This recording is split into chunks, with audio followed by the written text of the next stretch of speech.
This is Judaism Unbound, episode 32, The Art of Judaism. Welcome back, everyone. I'm Dan Liebenson. And I'm Lex Rofus. And before we get started today talking about artists and art, I wanted to mention at the top of the show that we are hoping that our listeners will support us financially with very small contributions, monthly contributions on a site called Patreon. That's www.patreon.com. And if you go there and search for Judaism Unbound, there's a way to very quickly and easily sign up to make a small monthly contribution to support our work. We're suggesting something along the lines of $1 an episode, which would amount to $4 or $5 a month. And we really are excited about exploring new economic models in Jewish life, and we're kind of trying that out on ourselves by looking for many small contributions rather than a few large contributions. So hopefully you can help us out, both to continue this podcast and also prove out a new model of funding in Jewish life. So thank you very much in advance for that. Now, Lex, in looking back on the last few episodes, I'm really trying to sort out where this lens of art and artists takes us. I hope we'll return to it over time on the podcast because I think there's something really important there. But at the end of the day, what I'm really looking for, in part at least, is this question of who are the people who are going to go out and do these interesting, innovative Jewish things? Who are they already? And who are the people that maybe are not currently doing it that we would want to be doing it? And what can we learn from looking closely at the people who are doing it today and who are doing sort of the most creative, interesting work in Jewish life, whether that's as Jewish professional leaders or lay people or actual artists that are creating art like Nina Paley? What were some of your initial thoughts after our interviews? One little quote that I keep on coming back to that Amichai Lau-Lavie gave us was this. Well, he gave two. First, he talked about perhaps it's that rabbis are the new artists. And then he also talked about how maybe it's actually that artists are the new rabbis. And I'm not sure which one of those or some combination I lean towards. But I think what he's getting at is really important, which is that being an artist doesn't just mean taking paintbrush and applying it to canvas, taking a rock and sculpting it in some way. I mean, the methodology of art can be applied in a whole slew of different ways, and I'm excited at what happens when it is applied to Judaism. So, of the two quotes that he gave, artists are the new rabbis, rabbis are the new artists, I like the idea of artists are the new rabbis a little more, though once again I'm still thinking it through, because what that tells me, it seems sort of like a bottom-up kind of idea where a whole bunch of people that are not in positions of authority, that are not rabbis, that are not recognized leaders, they're just people that are in some form or another artists. They are, in today's world, the kinds of folks that could bring new ideas, new forms of Judaism, new images of visions to get artistic with our language. I think that's right. I think that that's a really important idea. So I'm leaning in that artists are the new rabbis direction. But if you're going to ask, as I think you did, who or what type of people are those artists, I'm less sure, but I think it probably relates back to what we've talked about a little bit in the past, which is our knowledge versus chutzpah curve. And I'm curious if you would agree with that. When a lot of regular people think about art, I think they imagine that somebody is an artist if they are really good at drawing. If they're good at, they have sort of a natural gift, a natural skill set for drawing or for playing music or whatever. And I know that drives a lot of artists crazy because, they say that's not art. That's a skill. But art is about the, like you said, the vision, the reimagining, the sort of deep emotional connection with the material and a way of translating that emotion into a work of art, whether that is a painting or a piece of music or a play or a book or whatever form that art takes. I think it's important to distinguish between skills and sort of the qualities of an artist and that originality and that creative impulse, which is very different from somebody who's skillfully able to copy or perform art that somebody else has originated. What we have sort of grown used to in Jewish life over the last, however many hundreds of years is skill, right? Is the ability to transfer this old material, whether that means teaching Talmud or singing cantorial music or giving a sermon, that the sort of prized skill is, whether you're able to sort of give over this old material in an effective manner, in a manner that people connect with. And, and so then I think the impulse of people is like, if that's not going so well today, maybe what we really need is to find more skillful people or to enhance the skill set of the people that we have. But if we're talking about art and artists, then we're really talking much more perhaps about needing to recruit a different group of people to be involved in this work. That it's not like somebody who's a good mechanic, somebody who's good at the mechanical aspects of drawing or painting it's not necessarily the case that you could teach that person to have the creativity and the originality and the emotional connection of somebody who's creating wonderful art from the beginning. So that's just one idea that I want to get out there and explore. And the other was the historical, which is essentially that I was thinking about the Impressionists as you were talking. And I was thinking about how when the Impressionists first got started, their paintings were seen as bad and wrong and troubling right. by the art establishment of their time, and they were not admitted into the salons of the art of that time, and so they had to create their own salons, and that's why we have an idea of the Impressionists, is because they banded together to create kind of a new art movement of their own, because the old art movement wasn't showing their art. And so I think it's interesting to think about what that would mean in Judaism. To the extent that we're talking about Judaism as a kind of art, and we're talking about these artists who are going to come and remix Judaism, make new kinds of art out of Judaism, it seems that in many cases they're going to meet the same fate as the Impressionists did in the early days. And that's normal. That's just kind of how it happens. And so the concern would be that if all the Impressionists, Manet and Monet and Van Gogh and everybody, if they had all sort of said, oh, they're not showing our art, so I guess let's go into advertising, that would be a real loss to humanity. And I think a version of that is what's happening to many people who say, I have a different vision for what could be done with this Jewish material that would be exciting, but the community, the institutions of the community are not welcoming that with open arms. They might be giving lip service to saying, well, we hope that you'll do these things, but they're not showing them in their salons. They're not fully embracing it as sort of equal ways of expressing Jewish life. Instead, they're often judging it in one way or another, or they making people feel judged, or saying, okay, well, this is a nice way to engage people, so we'll let them do it, but always with the hope that they're going to come back to doing it our way. So I think back to one of our early episodes, episode 6, where I thought about a couple of French art museums and compared and contrasted, and I don't need to go into all of that, but I'm thinking about another level of art museum culture, because you made a point I think is really important about sort of skill versus art.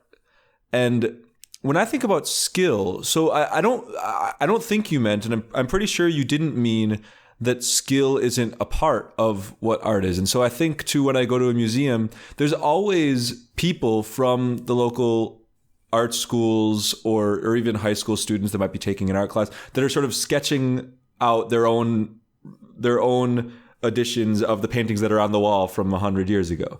That's important. You learn some of the things about perspective and form and all sorts of things about the art by going through that, and you can hone your skills. But the art isn't in the replica. going and sketching out your version of the Mona Lisa is cool, but the art is in whatever your own unique contribution is that really does require your own soul, your own identity to be brought into the picture. And so when it comes to Judaism, I think we absolutely are in a skill mindset, and we're basically trying to sort of go to the museum, quote unquote, of Jewish stuff, of historical Judaism, and sketch out as much of it as we can, as closely as possible to how it's been done in the past. And as we know from any Xerox machine, like even the greatest sketch, even the perfect replica, isn't quite as good as the original. And if you keep on doing that over the course of time, then you're not going to be able to preserve that which you're trying to preserve. I love metaphorically the idea, that if you copy and copy and copy over and over again, it degrades the image and it becomes not only less emotionally impactful, but less skillful. And I think it's interesting to apply that perspective to Judaism over the last 2,000 years. Is it something that was amazing in its time 2,000 years ago, and then because of a preservationist mentality, it's essentially been mostly copied from generation to generation, and that essentially degrades it.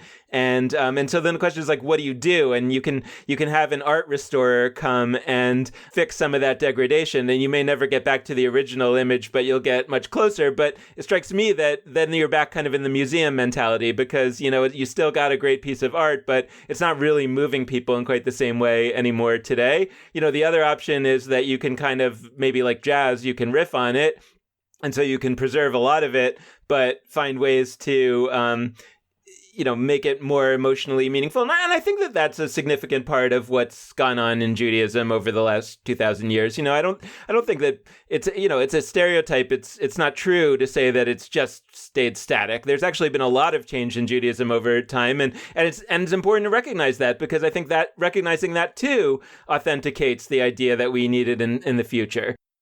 I agree with that totally. And I'm also just, my head is sort of whirling because I just had a thought, because I'm in Providence, Rhode Island, and I've mentioned that a few times. And Providence is very much shaped by the presence of the Rhode Island School of Design.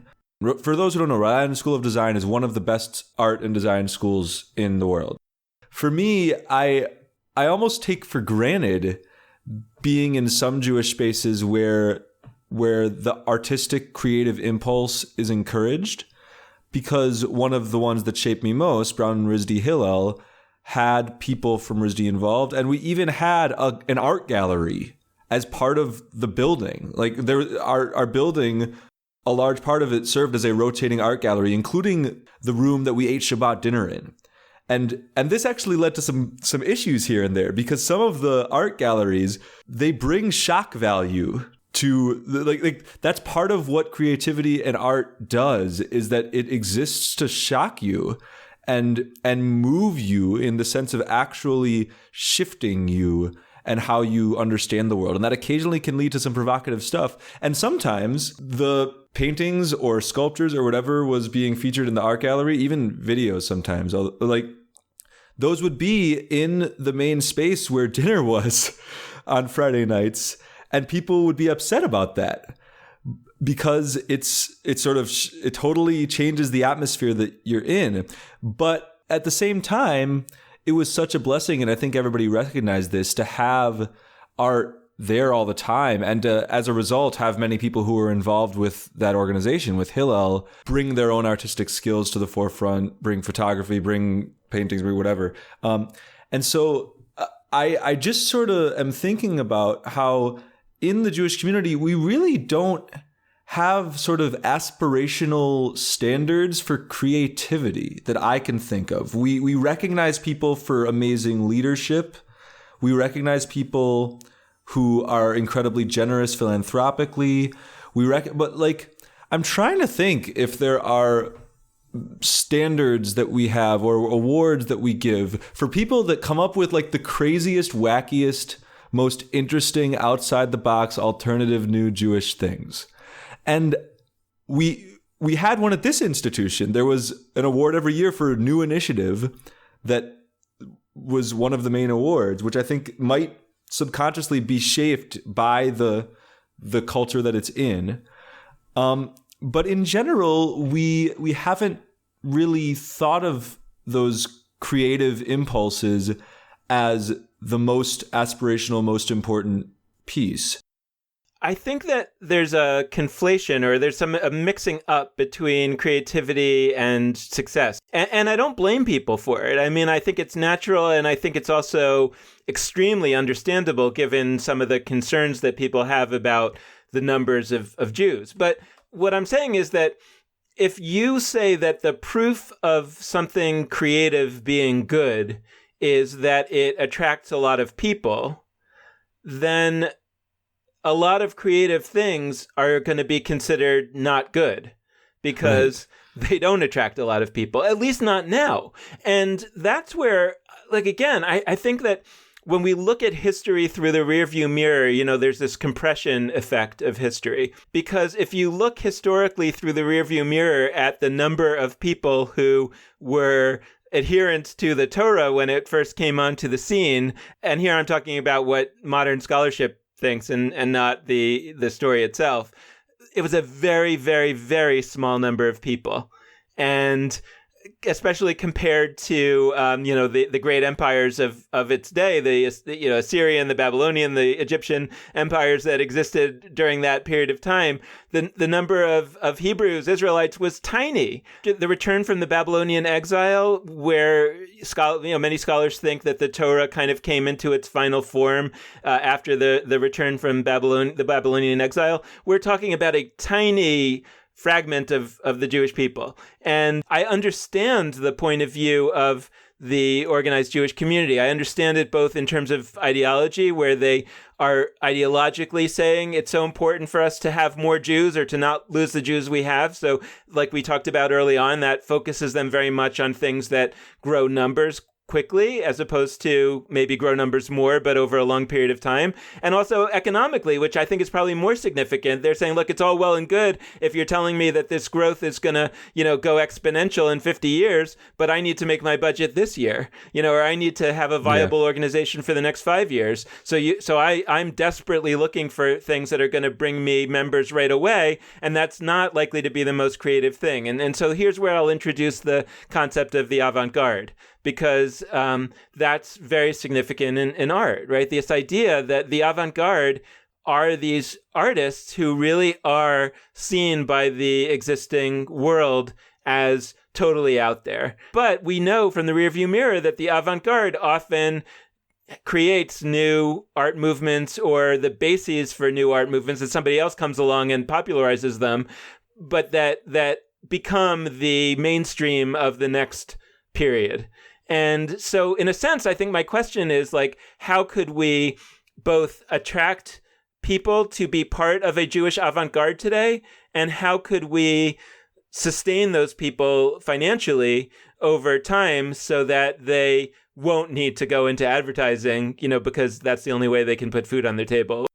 I don't know if this is related or if it's a sort of new thought, but as I think about what is stopping the potential avant-garde folks of Judaism from being more, what is stopping many of them from being involved? I don't have tons of answers, but I actually think to a word that sometimes has negative connotations, both in the Jewish world and just in the broader world, but that Amichai Lau-Lavie used in a positive sense, which is aesthetics.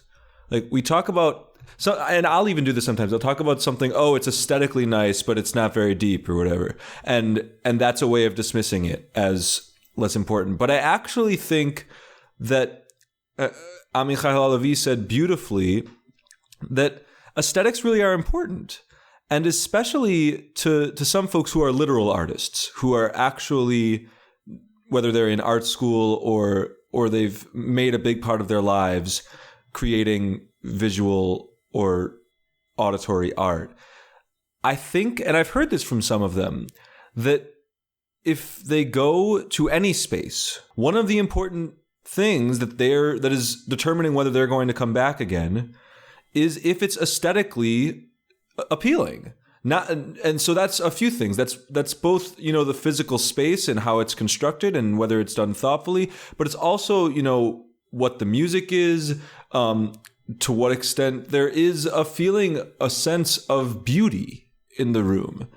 And I've been in powerful Jewish spaces that are aesthetically beautiful, that feel the combination of whether it's natural beauty outdoors or just a beautiful space inside, along with beautiful music and otherwise, that I know if everything else were the same, and those little pieces of music and art or nature weren't there, I know it would have been a less powerful experience.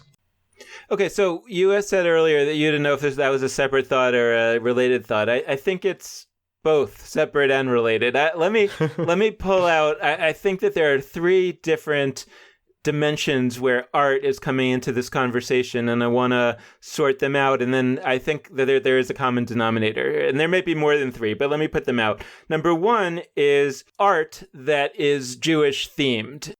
There's a whole range. I mean, we talked to Nina Paley. I think what she's doing with their animated films is an incredible piece of Jewish art. I think of Leonard Cohen as, in a way, my paradigmatic case of somebody who's creating an amazing Jewish art, even though he's often not trumpeting it as that way, although sometimes he does. Number two is what you were just talking about, which is sort of the aesthetics of the Jewish experience. So, you go to a synagogue, it is more beautiful than most synagogues are expected to be. The music is more beautiful. The paintings are on the wall. The just sort of general aesthetic experience is more attractive. That's number two. And number three, and I'm still a little bit struggling with the language for this, but the idea that Judaism itself is the art, is the material of art, right? That we need a reshaping of Judaism itself in sort of every dimension.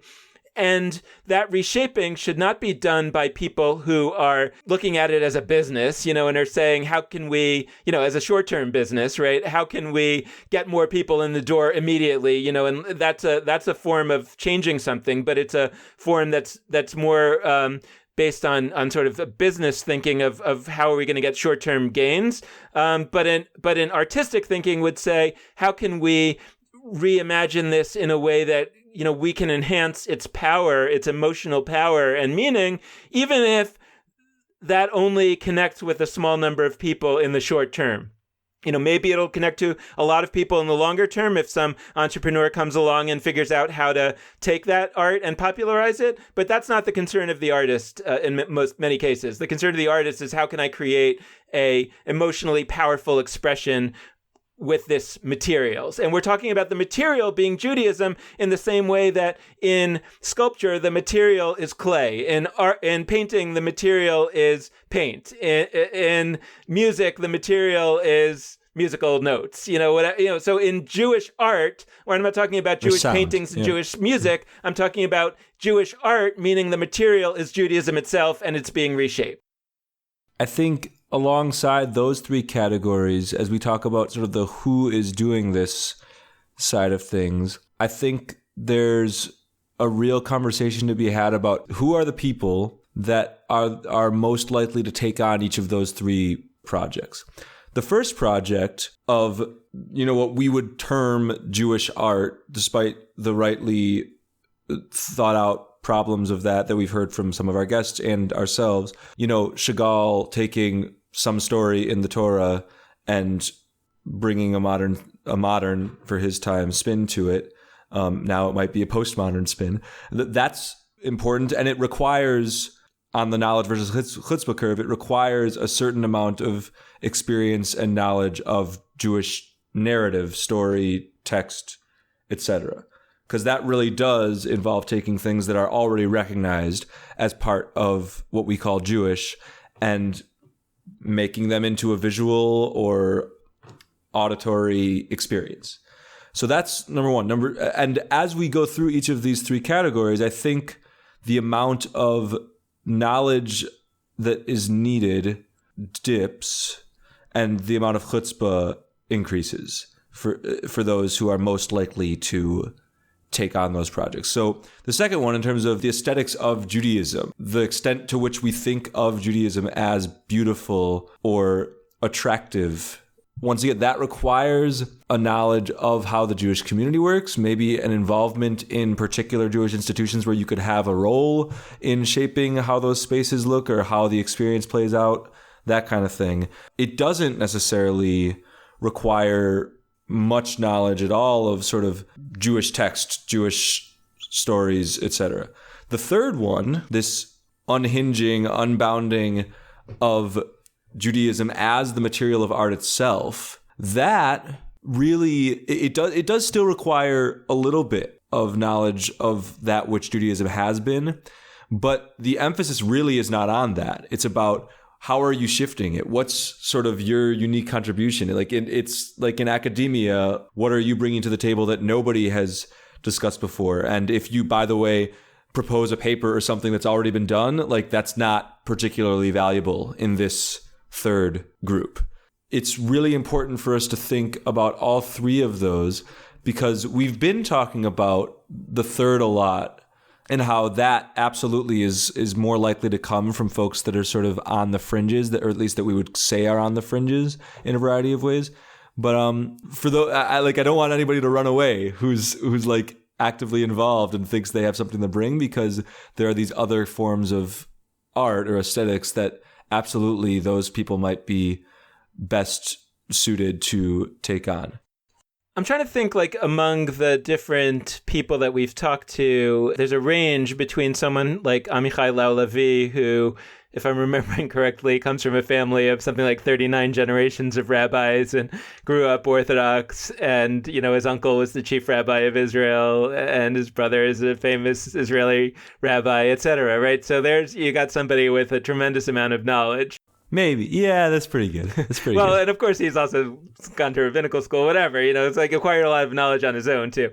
You know, all the way to someone like, let's say, David Siegelman, who I'd say has kind of had a regular Jewish education of, you know, most American Jews, you know, kind of with Hebrew school. And, you know, all the way to Nina Paley talked about how the only Jewish thing that her family did was Passover, which is why she's kind of focused on doing something related to Passover. Yet, in my view, all three of those people and so many of the people in between that we've talked to are, in my view, great Jewish artists. And in some sense, you know, I think what that tells me is that there are different kinds of Jewish artists that we want to attract into this, and there isn't a single kind. This goes to our modularity discussions in episode 25. You know, I still don't think that even the greatest artist with the greatest knowledge and the greatest skill is going to be able to reinvent Judaism as an entire system in one step. You know, and that instead, and I don't think Amichai is doing that, you know, that instead, they're still working in a modular kind of way, but maybe you can take on a bigger module. But it's a question out there that there's room for that kind of artist. But the important thing to recognize is that what makes that artist a great artist is that they are creating art for human beings, you know, not for the other, you know, few highly educated savants that are out there. And then on the flip side, you know, I think about Nina Paley, who says she doesn't know anything about Judaism other than, you know, what she experienced growing up, which is the Passover Seder, and what she has discovered in reading the Book of Exodus and in doing research for this film that she's made. And yet, I feel like to see the work that she is doing is to see a very nuanced, a very interesting, a very passionate, a very moving expression of that piece of Judaism that I don't think she could have done any better had she had more education. I mean, she might have done it differently. No. And there might have been some things that people will quibble about and, oh, she would have not done this and she would have done that. But from a kind of emotional resonance, like somebody can watch this and really feel a connection to the stories being told on Passover at a level that I don't think our general Seders achieve. I feel like she's creating an extraordinary work of art. So once we say that there are these two kinds of people, and of course everything in between, then the question becomes, okay, so what is the common denominator? How can we find such people? How can we attract them to work on Jewish stuff? Maybe that does bring you to the idea of the Impressionists as a school. The idea that you actually have a collective of artists, perhaps who bring different things to the table, but who have great respect for one another, and kind of respect that perhaps the existing school, the existing dominant school, doesn't have, right? Because it may be a very different story, for example, if and by the way, we're just using these as we're just using these as kind of metaphors at this stage. We're not actually talking about the people that we're talking about, right? But if you say Amichai Levi would have a conversation with Nina Paley and say, hey, I think that, your film might benefit from your studying this rabbinic interpretation of the book of Exodus, or from your, knowing this or that. Or if Nina Paley would say to Amichai Levi, hey, I came to your services and I know that you are really motivated to try to make them accessible to people like me, but when you said X, Y, and Z, or when you did this prayer, it took me out of the experience, whatever. I feel like that conversation can happen between two artists in a way that would be much more difficult for that conversation to happen between somebody who is kind of held up or holding themselves up as the paradigmatic representative of the dominant form, to have with one of those artists. And because if that happens, and that's the way it usually happens, the reaction is probably going to be like, well, option two, right? B'nai Lapi's option two. I'm going to get out. I'm going to go away because it's not worth it to me to have this fight, etc. So, maybe part of the, I'm grappling with this idea, like, what could we do? I mean, sure, I'd love for us to do it as Judaism Unbound, but what could some group of Jews do to make it more likely that some kind of Jewish art movement will arise? Again, and by art movement, I'm mostly focused on seeing Judaism itself as the material of art that's going to be worked on here. Yeah. What could be done? And maybe really what it is creating a school, not a training school, but creating a community, right? An idea that artists, even artists who disagree with one another, will band together, will share, will critique one another, but ultimately will encourage one another to say, let's stick with this. Yeah, and they're able to converse with each other because they share the fact that they are artists and sort of on a shared journey as a result of that. And I think that actually is a beautiful segue into what we're going to be talking about next, which is in many ways about a similar phenomenon, which is that people in general are most able, or often most able, to grow with, lead with, share with individuals who are similar. And we've talked about that with respect to age in the past, but we're going to be opening up some other issues in our coming episodes related to issues from sexuality to race in the Jewish community, in our Jewish spaces. And I think that an underlying theme of those episodes is probably going to be that people have a tendency to seek out positions, roles, etc., that they believe they can achieve largely because people like them have done it before. We know how important it was for African Americans to see Barack Obama become president of the United States, because it sends a message either explicitly or implicitly that it's possible for somebody in their own shoes to do that. We're seeing the same, you've spoken about this, with Hillary Clinton's nomination to be the Democratic nominee, that a woman can do the same. And so I think as we hold that truth that artists are likely able to connect with one another due to their shared identity as artists, it's important for us to think about what the other identities people have in their lives are, such that, having individuals at the forefront leading the way would tell others like them that they can do the same. And I'm curious if you would agree that those two issues with artists and other identities are related.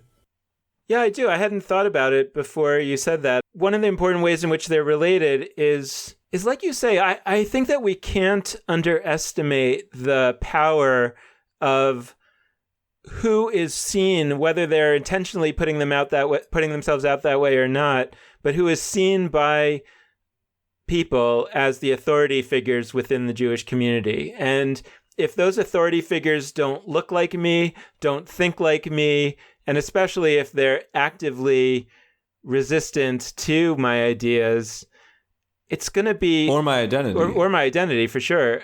It's going to be very quick for me to turn around and walk out the door that I just walked into and never come back again. And I think that I guess the thing that I want to talk about or think about is that the typical response is, let's make our institutions more welcoming. Let's try to stop people from making an environment that is less than fully welcoming to sort of anybody who might walk in that door.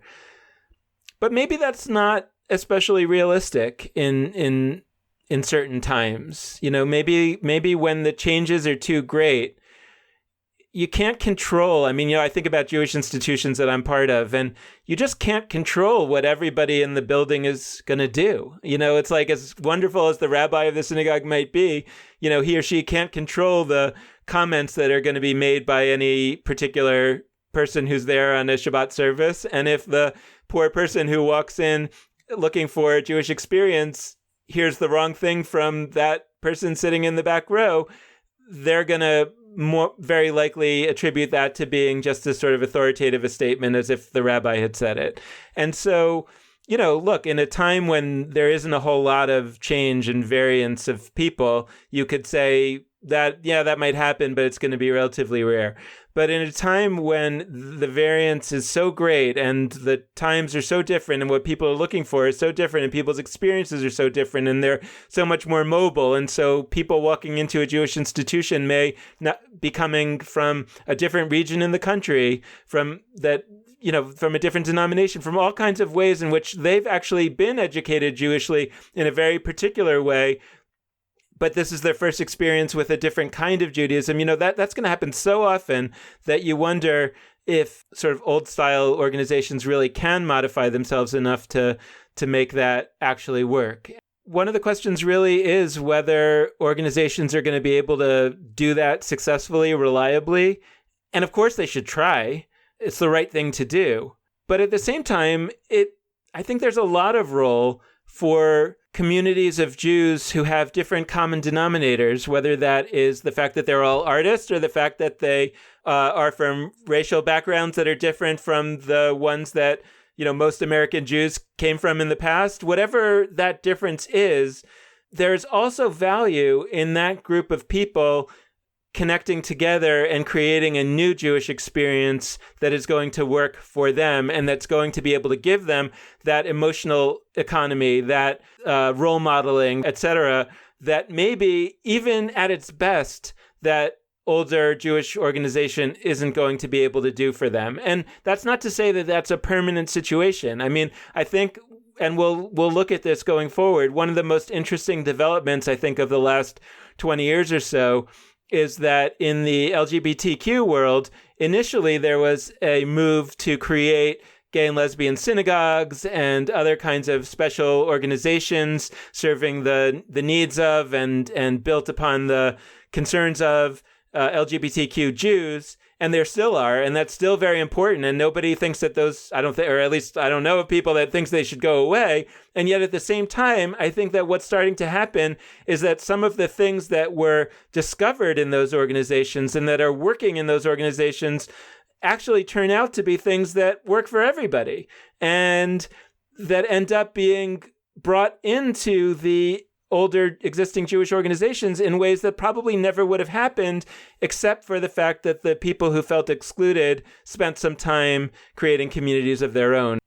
I think that that's a great note for us to close on. That's such an important thought, and sort of weaving this episode on artists and art and all of the various connotations and meanings of those two terms for American Judaism, and weaving it into our upcoming episodes where we're going to look at some of the kinds of people that we've understood in the past as being sort of on the margins or different from the norms of Jewish community, but that we're trying and working to create and pave the way for them to be at the forefront as much as anybody else would be. So I think that's a great way to close out. But in closing, as always, we want to encourage folks to be in touch with us and send us any thoughts you have about this episode or any of our others. And there's a few ways for you to do that. The first is through our Facebook page, Judaism Unbound.